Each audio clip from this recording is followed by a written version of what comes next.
আসসালামু আলাইকুম সুপ্রিয় চাকরি বাকরি ভাই বোনেরা, আশা করি সবাই ভালো আছেন। আপনাদের জন্য নতুন আরেকটি হট সার্কুলার নিয়ে আসলাম। রাজস্ব খাতভুক্ত এখানে নারী পুরুষ উভয় আবেদন করতে পারবেন। এখানে এসএসসি পাস হলে আবেদন করতে পারবেন। এবং এই ভিডিওতে আমি আপনাদের সাথে আলোচনা করব কোন পদ্ধতিতে আপনাদের পরীক্ষা হবে এবং কোন বিষয়ের উপরে বেশি ফোকাস করতে হবে, সব বিস্তারিত থাকছে এই ভিডিওতে।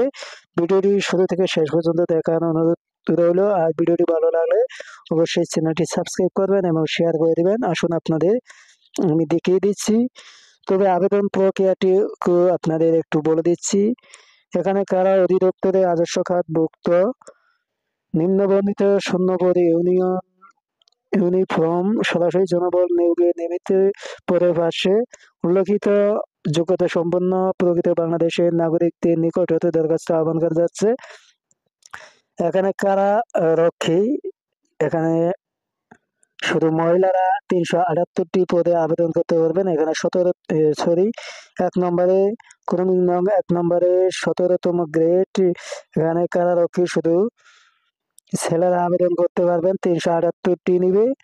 আপনি এসএসসি পাস হলে আবেদন করতে পারবেন এবং ন্যূনতম শারীরিক যোগ্যতা ১.৬৭ মিটার পুরুষ এবং বুকের মাপ দেওয়া আছে।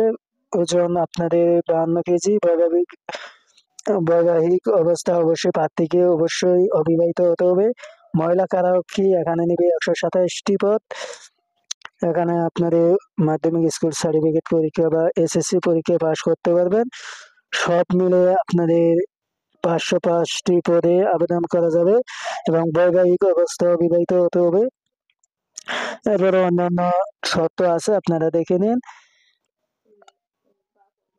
আর এখানে দেখতে পাচ্ছেন আপনাদের অনলাইনে আবেদন করতে হবে এবং গ্রুপ টেস্ট, মেডিকেল চূড়ান্ত স্বাস্থ্য টেস্ট সন্তোষজনক না হলে নিয়োগ আদেশ বাদী বলে গণ্য হবে। প্রার্থীকে টেলিযোগের মাধ্যমে আবেদন করতে হবে। আর ১৭/২/২০২৫ তারিখ থেকে আবেদন শুরু হবে। ১৬/৩/২০২৫ তারিখ বিকেল ৫টায় আবেদন শেষ হবে। উক্ত সময়ের মধ্যে আপনাদের টাকা দিতে হবে। ৭২ ঘন্টার মধ্যে ১৫৬ টাকা যাবে মোট আপনাদের।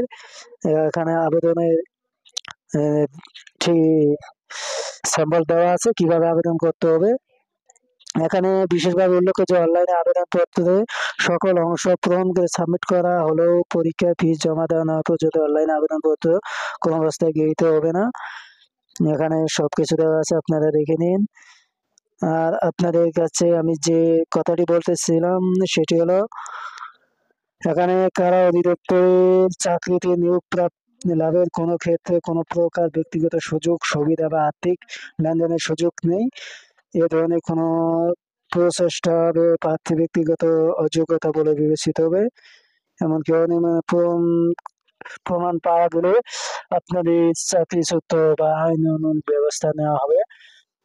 আমি যে কথা বলতেছিলাম সেটি হলো, এই পরীক্ষা হবে আপনাদের ২ থেকে ৩ মাসের মধ্যে এটি পরীক্ষা সম্পন্ন করবে এবং আপনাদের এখানে পরীক্ষা হবে এমসিকিউ পদ্ধতিতে।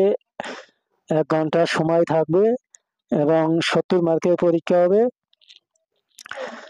এখানে বাংলা, ইংরেজি, গণিত এবং সাধারণ জ্ঞান মিলে আপনাদের ৭০ মার্কের পরীক্ষা হবে। কারারক্ষী এবং মহিলা কারারক্ষী এখানে সবাই এমসিকিউ পদ্ধতিতে পরীক্ষা হবে। তারপরে আপনাদের ভাইভা হবে সরাসরি। এর আগে আপনাদের যোগ্যতা মেপে নিবে এবং ওজন মাপবে এবং প্রার্থীকে অবশ্যই অবিবাহিত হতে হবে। বাংলা ২০, ইংরেজি ২০, গণিত ২০ আর ১০ থাকবে আপনাদের। যদি আপনাদের গণিত ১৫ দেয় তাহলে আর ১৫ আপনাদের সাধারণ জ্ঞান। এই ৭০ মার্কের পরীক্ষা হবে। আপনারা যারা আছেন তারা অবশ্যই এখানে ভালো করে ফোকাস করুন, সাধারণ বেসিক থেকে লেখাপড়া করুন, তাহলে এখানে আবেদন করতে পারবেন। আর বয়সের ক্ষেত্রে আপনাদের ১৮ থেকে ২১ বছরের মধ্যে হতে হবে। ১৬/৩/২০২৫ তারিখে ১৮ থেকে ২১ বছর হতে হবে।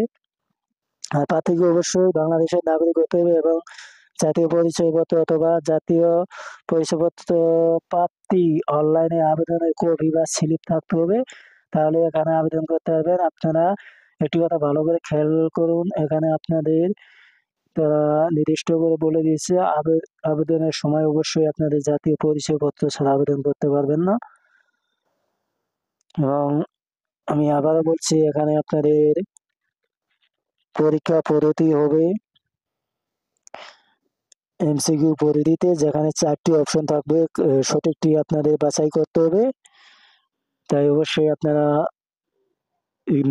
ক্লাস 9, 10 এবং ক্লাস 8 এর এই বইগুলো পড়বেন, যে বিশেষ করে বাংলা দ্বিতীয় পত্রটি ক্লাস 8 এর এবং 9, 10 এর বইটি পড়বেন, বাংলা দ্বিতীয় পত্র। তা এখান থেকেই প্রশ্ন বেশি করা হয়। আর ইংরেজি ক্ষেত্রে আপনাদের ভোকাবুলারি বেশি করতে হবে এবং